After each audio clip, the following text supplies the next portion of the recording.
Good morning, class 11. I am a bit disappointed with your performances as you haven't submitted your assignment. Today I am starting an extension of lesson number 1 itself. Although I have done with the making of the Indian Constitution, today I will be discussing some of the important facts which would be considered as part 1 from the Indian Constitution.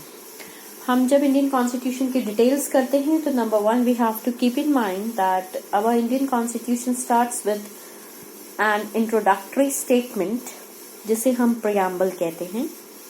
अभी आपको preamble करने की कोई ज़रूरत नहीं है सिवाय सिर्फ इतने के कि प्रियम्बल की कुछ बातें हैं जो आपने याद रखनी है. Number 1, it is an introduction to our constitution to be remembered. इसके 6 गोल्स हैं और इसके 6 गोल्स में हमारे कॉन्स्टिट्यूशन मेकर्स ने जो कहा है वो कहा है दैट आवर प्रियम्बल अपनी स्टेटमेंट में ये कहता है that it forms perfect union, it wants to establish perfect union, it wants to establish justice, it ensures domestic peace कि देश में शांति बनी रहे. It also provide all the provisions and ensures the liberty to all its citizens. ये secure करता है general welfare को. Last but not least, it always stood for providence of the common defence. In 6 goals के साथ preamble कुछ national goals से deal करता है और इसके ओपनिंग वर्ड्स की शुरुआत होती है we the people of India के साथ. We the people of India के साथ हम सिर्फ ये कहते हैं कि हम अपने आप को 26th डे ऑफ नवंबर 1949 हम ये डेट पहले कर चुके हैं. This day is also called as constitution day क्योंकि हमारा कॉन्स्टिट्यूशन इस दिन कंप्लीट हो गया था. हम इस दिन एडॉप्ट करते हैं यानी कि अपनाते हैं, इनैक्ट करते हैं यानी कि बनाते हैं और अपने आप को सौंपते हैं, गिव करते हैं टू द कॉन्स्टिट्यूशन. जो भी हमारे लॉ बुक में लिखा गया है हम उसी को ही लेकर चलेंगे. जब हमारे प्रियम्बल के ड्राफ्ट की बात आती है, जो फाइनल ड्राफ्ट है हमारे कॉन्स्टिट्यूशन का, ये उस समय बनाया गया था गवर्नर मॉरिस से. इसमें आप गवर्नर के स्पेलिंग अलग देखेंगे. He was an Italian person and उस समय ये नाम इसी तरीके से लिखा जाता था. बिसाइड्स दिस, जब हम अपने कॉन्स्टिट्यूशन के डिजाइन की बात करते हैं, प्रियम्बल के डिजाइन की बात करते हैं, उसको एक लेमिनेट करने की बात करते हैं तो उसे पेंटर बिहार राम मनोहर सिन्हा जो कि जबलपुर रहने वाले थे, इन्होंने अपनी स्टडीज को शांति निकेतन में भी पूरा किया था. इन्होंने हमारे कॉन्स्टिट्यूशन को बनाया है. हमने लास्ट टाइम आर्टिकल्स करे थे. हमारे देश में ओरिजिनली 395 आर्टिकल्स थे, लेकिन आज मैं जो डिस्कस करने जा रही हूँ, I am going to discuss with you the parts of Indian constitution. जब मैं ये पार्ट्स की बात करती हूँ तो हमारा फर्स्ट पार्ट जो है सबसे ज्यादा इम्पोर्टेंट है. जो बच्चे ह्यूमैनिटीज IAS क्लियर करने के लिए लेते हैं उनके लिए पार्ट करना जरूरी, बहुत ज्यादा जरूरी है. इसमें सिर्फ 4 आर्टिकल्स हमारे एड आउट किए हुए हैं, आर्टिकल 1 से लेकर आर्टिकल 4 तक, जिसमें हम यूनियन और उसकी टेरिटरीज की बात करते हैं. हम अपने देश की जो हमने राज्य उसमें से कार्व्ड आउट किए हैं, जो हमारे देश की बाउंड्री है, हम उसकी बात करते हैं. पार्ट 2 डील करता है आर्टिकल नंबर 5 से लेकर 11 तक, जिसमें हम सिटीजनशिप यानी कि नागरिकता की बात करते हैं कि हिंदुस्तान की नागरिकता को कैसे लिया जा सकता है और कैसे कायम किया जा सकता है.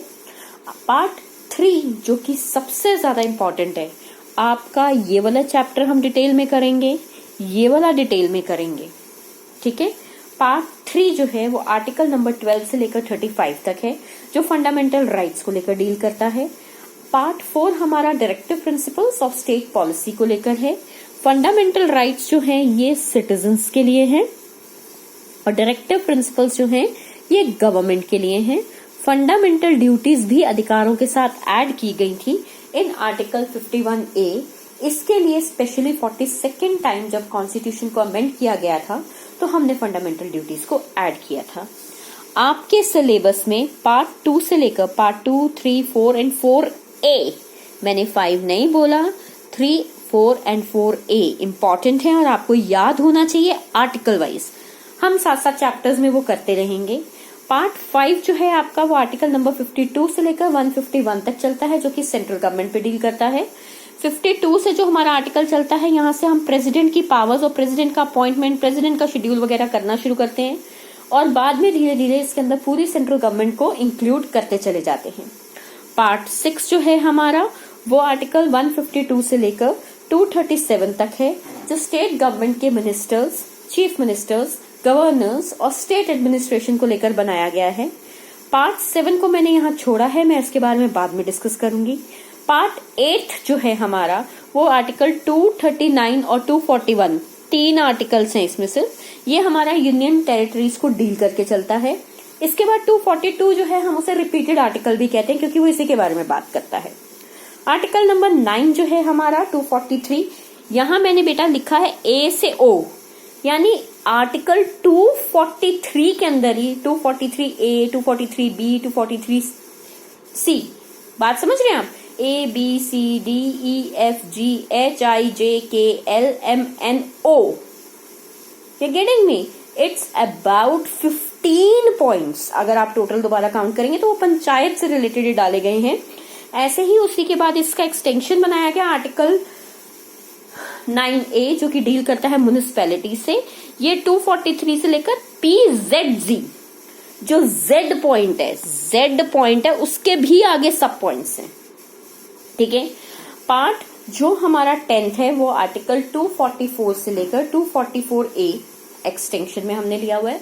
ये हमारा ट्राइबल एरियाज को लेकर डील करता है। बेसिकली इसमें हमारी नॉर्थन ईस्टर्न स्टेट्स या जो हमारा ईस्टर्न इंडिया की स्टेट्स हैं वो ज्यादातर कवर अप की जाती हैं। आर्टिकल नंबर जब हम 11 की बात करते हैं तो ये बहुत ज्यादा फिर दोबारा इंपॉर्टेंट है लॉ के पॉइंट ऑफ व्यू से, IAS के पॉइंट ऑफ व्यू से, आप बार बार इसे करेंगे। That deals with the relationship between the central and the state government. In short it deals with the federalism. Besides this article number 15 हम चैप्टर अलग से करेंगे। It deals with the elections from article 324 to 329। Article number 16 हमारा जो है वो special provisions को लेकर है for schedule caste and schedule tribes. उसके बाद हम आ जाते हैं आर्टिकल नंबर 17 पर, जो हमारी ऑफिशियल लैंग्वेजेस के ऊपर है।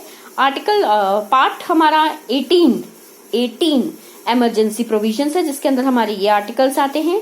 20 जो है हमारा सिर्फ एक ही आर्टिकल है 368, जो कि अमेंडमेंट ऑफ द कॉन्स्टिट्यूशन से रिलेटेड है।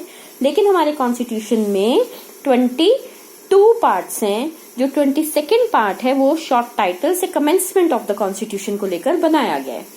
इसके अलावा हमारे कॉन्स्टिट्यूशन में कुछ शेड्यूल्स हैं। इसके लिए एक ये फॉर्मूला है, tears of the old PM। आप मनमोहन सिंह जी को याद नहीं करेंगे इधर, he is an honourable ex prime minister of India. जिसके हमने किया हुआ है, T का मतलब है वो हिंदुस्तान की टेरिटरी के बारे में बात करता है। एम्यूलमेंट्स यानी खर्चों के बारे में बात करता है।